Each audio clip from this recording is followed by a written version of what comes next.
안녕하세요. 직장인 투자자 A입니다. 오늘도 비트코인 시황에 대한 저의 관점 공유드리려고 왔는데요. 먼저 지난 영상의 내용을 간략히 정리하면 당시 비트코인은 이 가격에 위치해 있었고 저는 크게 보면 이러한 박스권 조정장 안에 있기 때문에 이 박스권의 중단에서는 가만히 있는 것이 좋다. 차라리 뚫고 올라와서 32.5K를 가면 숏을 친다든지 또는 이 지지선을 뚫고 아래로 내려오면 25.2K 같은 구간에서 롱을 친다든지 하는 것이 낫지, 박스권에 정확히 가운데 있을 때에는 위아래 확률이 반반에 가깝기 때문에 저는 매매를 하지 않는다라고 공유를 드렸습니다. 결국 비트코인은 추가적으로 오르지 못하고 하락을 해서 내려온 모습이고요. 제가 저번에 시나리오에 대해서 공유 드릴 때 여기서 이런 식으로 N자형 조정을 만들고 크게 장대 양봉으로 이 저항 구간을 뚫는 시나리오가 제일 좋은 시나리오고, 그 다음은 32.5K 구간에서 저항을 맞고 한번 큰 조정이 오는 것 두 번째 시나리오였고, 세 번째는 그냥 여기서 32.5K를 못 찍고 먼저 내려가는 경우,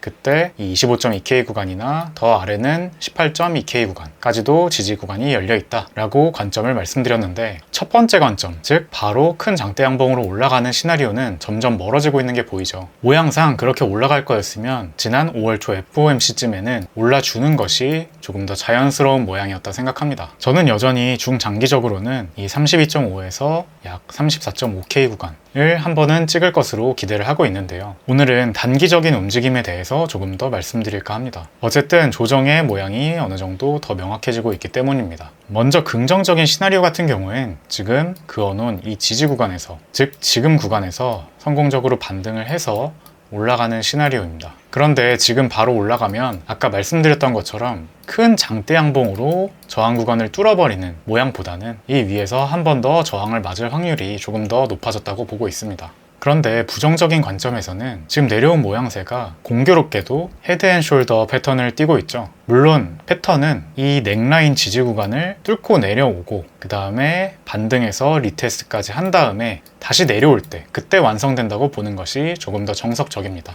저 역시도 그렇게 매매를 하고 있고요. 그래서 아직 헤드앤숄더 패턴이 완성된 것은 아닙니다만, 만약에 며칠 내로 이 지지 구간을 실제로 뚫고 내려오게 된다면 어디까지 내려갈까 했을 때 헤드앤숄더 패턴의 타겟 목표 가격은 여기 이 머리부터 목 라인까지 길이만큼 넥라인에서 내려가는 것입니다. 그렇게 됐을 때 가격대는 23,000불 초반이 되겠고요. 제가 예전 영상부터 계속해서 이 25.2K 구간, 25,200불 구간을 주요 지지 구간으로 말씀드렸는데, 넓게 보면 같은 지지 구간이라고 볼 수 있고, 조금 더 세밀하게 이러한 패턴의 목표가를 적용해 보면 23K 초반대까지도 내려갈 수 있겠다라고 보는 것이 저는 조금 더 맞다고 생각합니다. 따라서 앞으로 며칠간의 움직임이 굉장히 중요하겠고요. 이 지지 라인을 뚫고 내려오는지 잘 봐야겠습니다. 어제 미국의 소비자 물가지수가 발표됐는데 예상치나 지난번 수치보다 낮은 4.9%로 물가가 조금 더 잡히고 있는 모습이 보였죠. 또 오늘 발표된 신규 실업수당 청구 건수를 보면 이 역시 예상치보다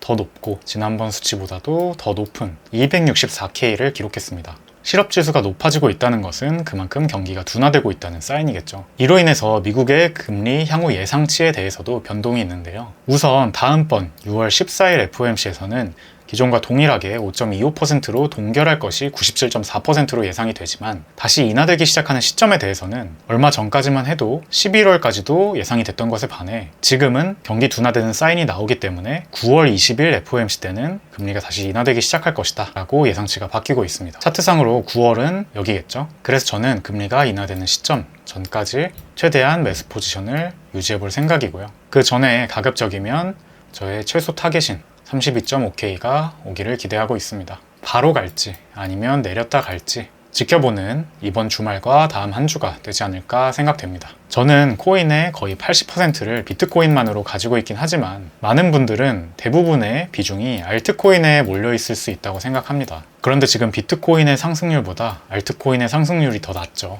그래서 많이들 아쉬우실 수 있는데요. 저는 제가 가지고 있는 알트코인에 대한 결정도 역시 비트코인 차트를 보면서 해나갈 생각입니다. 잠시 참고를 위해서 세계 최대 거래소인 바이낸스의 비트코인 현물 차트를 보면요. 올해 초부터 시작된 이 상승에서 굉장히 큰 매수 거래량이 터졌습니다. 그에 비해서 그 이후 펼쳐진 이 횡보장에서는 거의 매도량이 나오지 않고 있죠. 그러한 점이 제가 아직 중장기적으로 봤을 때는 매도할 시점이 아니라고 보는 이유 중에 하나이고요. 미국의 장단기 금리차를 보더라도 지금 마이너스 0.47을 기록하고 있는데, 과거 사례들을 보면 대부분의 경우에 이 장단기 금리 차이가 다시 0 위로 올라왔을 때 본격적인 하락장이 시작되었었죠. 이러한 점에서 봐도 지금은 분명히 언제든 도망갈 준비를 해야 되는 타이밍은 맞다고 생각하지만, 저의 개인적인 기준에서 매도의 사인은 아직 나오지 않고 있기 때문에 저는 당분간은 홀딩 포지션을 가져갈 생각입니다. 그런 저 역시도 올해 하반기 경기 둔화의 사인들은 계속해서 나오고 있다고 보고 있기 때문에 하반기로 갈수록 조금 더 시장을 자주 체크하고 집중해야 될 시기는 맞다고 생각합니다. 저 역시도 저의 기준에서 매도의 근거들이 나오기 시작하면 현금화하고 건망할 생각입니다.